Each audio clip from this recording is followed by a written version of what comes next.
Hello, 5th graders, and welcome to a read-aloud for today's history lesson, that being Unit 1, Lesson 11, Legends and Folklore, with today's ebook being this one here, titled Understanding Native American Myths.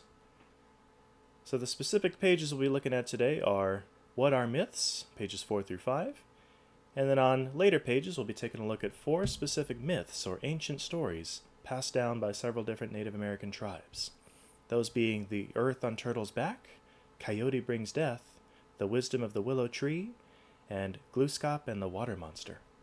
So let's go and take a look, folks, at some of these ancient Native American myths.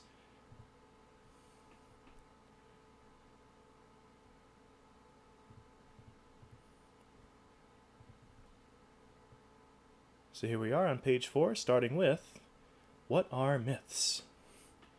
Myths are ancient stories passed down through many generations. Most are so old that they began as spoken tales. Myths are stories that help people make sense of their lives. Without myths, ancient people would have been bothered by unknowns. Topics such as the creation of Earth, the sun and the stars, the origins of humankind, and life and death would have been very difficult for them to understand. Myths also shaped their beliefs and traditions. There were several thousand different tribes of people living in North America prior to European contact in the 1500s CE. Each tribe had its own mythology, or its own collection of mythological stories.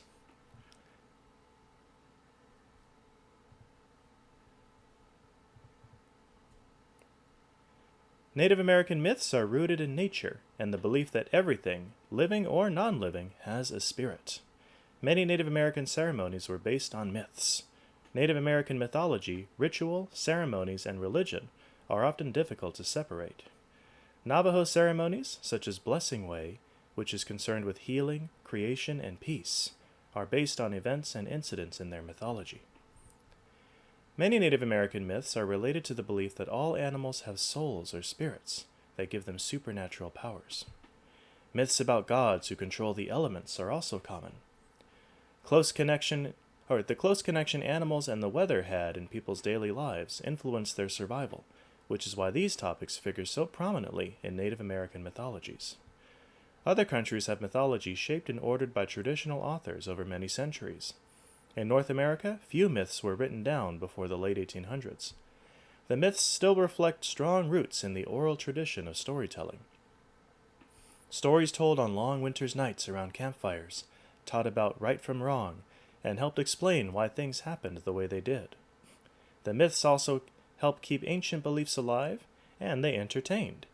Native American storytelling involved a range of accompaniments including dance, masks, costumes, and music. Humor was also used.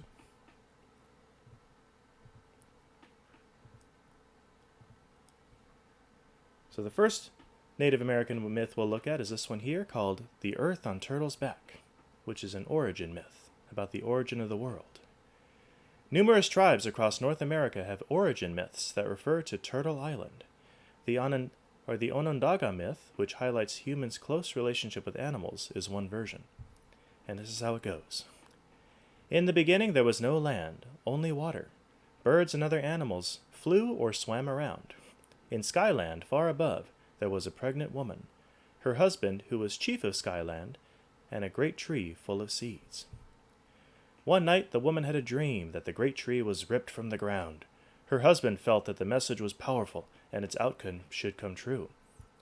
He worked, and finally the tree came out, leaving a big hole in the sky. His wife grabbed a branch of the tree for support and bent over to see what was below. But her hand slipped off the tree and she fell. The birds and other animals saw her fall and came to help.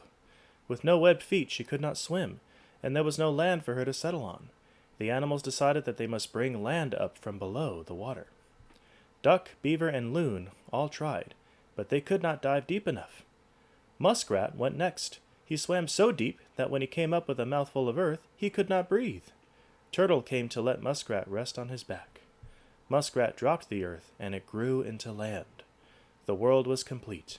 The woman settled on Turtle's earth with a handful of seeds from the great tree. The seeds sprouted, and life began to grow.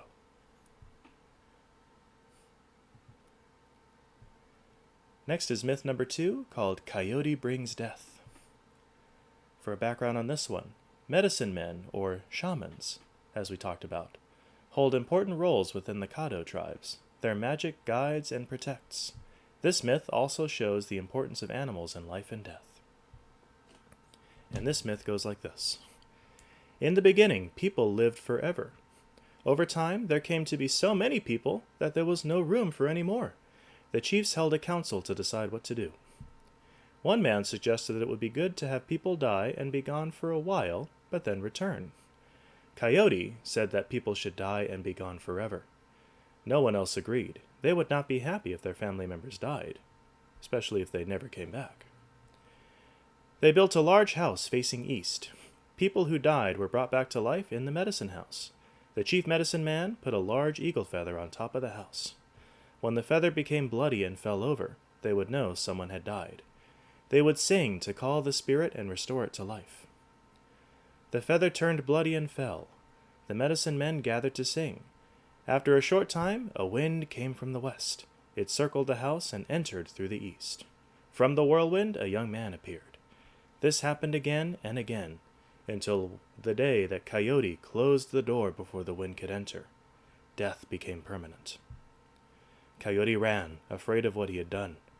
Even now you can see him looking over his shoulder, afraid that someone is going to make him pay for his actions.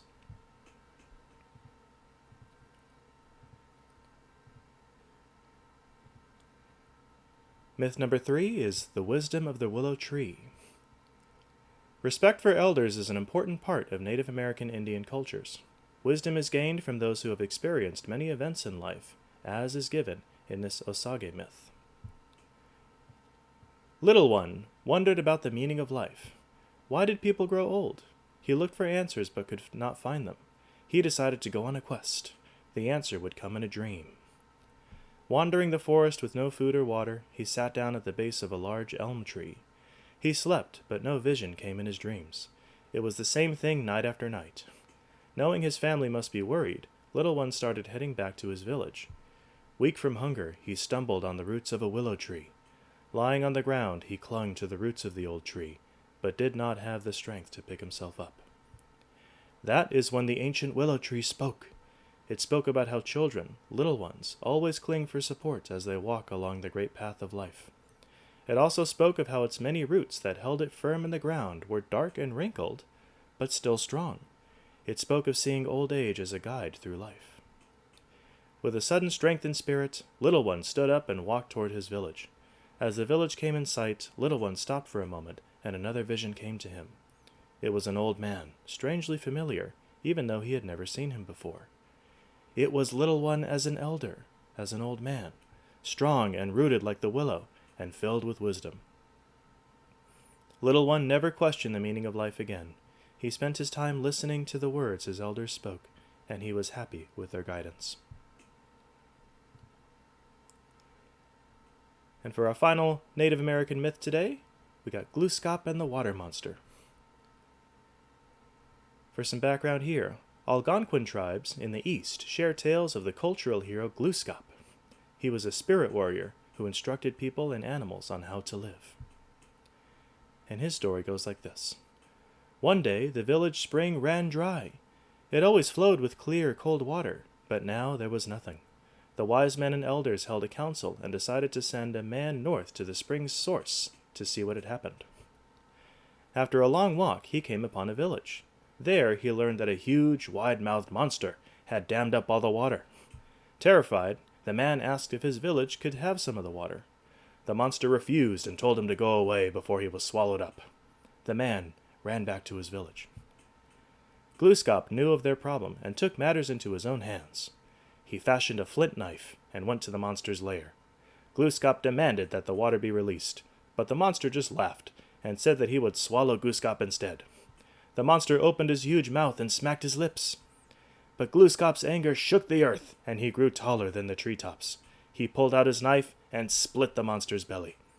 Water poured down the dry creek bed, and the people never had to worry again. And that, my friends, was a collection of 4 ancient Native American myths. So hopefully they gave you some insight today into the storytelling abilities of these people and what they reveal about their culture and beliefs. So with that said, please take care, continue your work for today, and we will see you in the next one. Have a great day.